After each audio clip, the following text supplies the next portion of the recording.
दर्शकवृन्द दुर्गा प्रसाई आफै गाडी चलाएर अगाडि बढ्दै हुनुहुन्छ। निकै नै अप्रिय अवस्था देख्न सक्छौं हामी। यहाँ प्रहरीले अश्रु ग्यास चलाएको छ।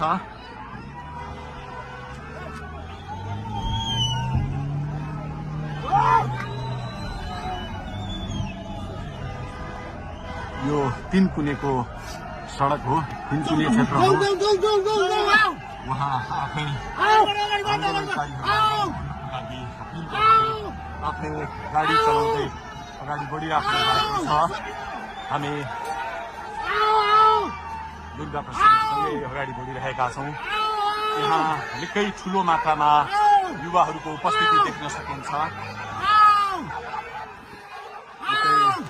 ठुलो मात्रामा युवाहरूको उपस्थिति, प्रहरीको बार तोडेर दुर्गा प्रसाई आफै अगाडि बढ्दै हुनुहुन्छ।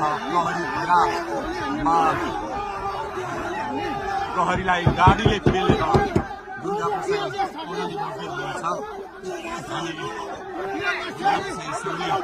अगाडि बढ्दैछौँ। यहाँ कसैले रोक्न सक्ने अवस्था छैन। प्रहरीलाई दुर्गा प्रसाई पेलेर अगाडि बढिरहेको भएको छ।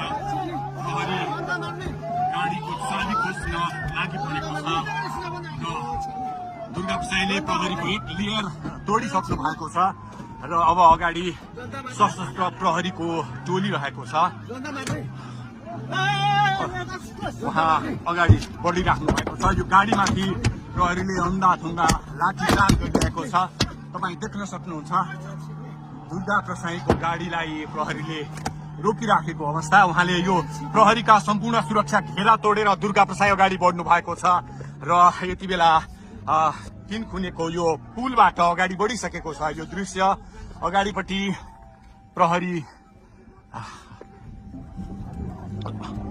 प्रहरीका यी घेरा तोडेर दुर्गा प्रसाई अगाडि बढिराख्नु भएको छ।